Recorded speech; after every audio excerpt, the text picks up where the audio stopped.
সুখ দুঃখ জন্ম মৃত্যু নিয়ে আমাদের জীবন গঠিত। Life is a permutation and combination of joys, sorrows, difficulties, disappointments, struggles, স্ট্রাইভিংস।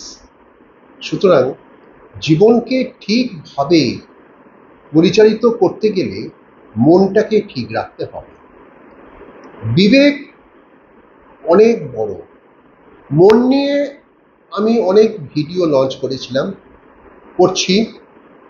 আমার বই মাইন্ডফুলনেস অ্যান্ড সাকসেসে প্রতিটি চ্যাপ্টারে মনের বিভিন্ন ধারা, মনের বিভিন্ন স্রোত নিয়ে আমি আলোচনা করেছি।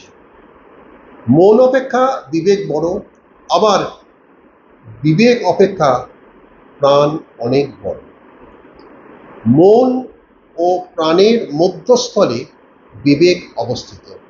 মন স্থির হলে বিবেক আকর্ষিত হয়, অর্থাৎ বিবেক চুম্বকের কাজ করে। বিবেক চুম্বকের কাজ করে মানে বিবেক চুম্বকের মতো আকর্ষিত হয়। এটাই প্রাণে চুম্বক তত্ত্ব।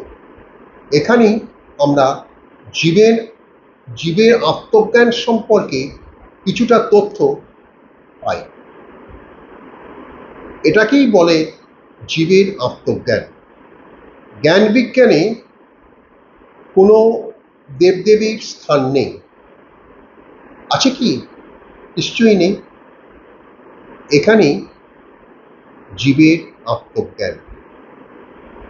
শূন্য তত্ত্বই জীবের অদ্বৈত অবস্থান, অর্থাৎ অদ্বৈত অবস্থা রয়েছে এই ভেবে আমরা বিভিন্ন মতবাদের শরণাপন্ন হয়েছি।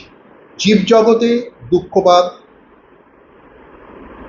মুক্তিবাদ, শূন্যবাদ সবই আছে।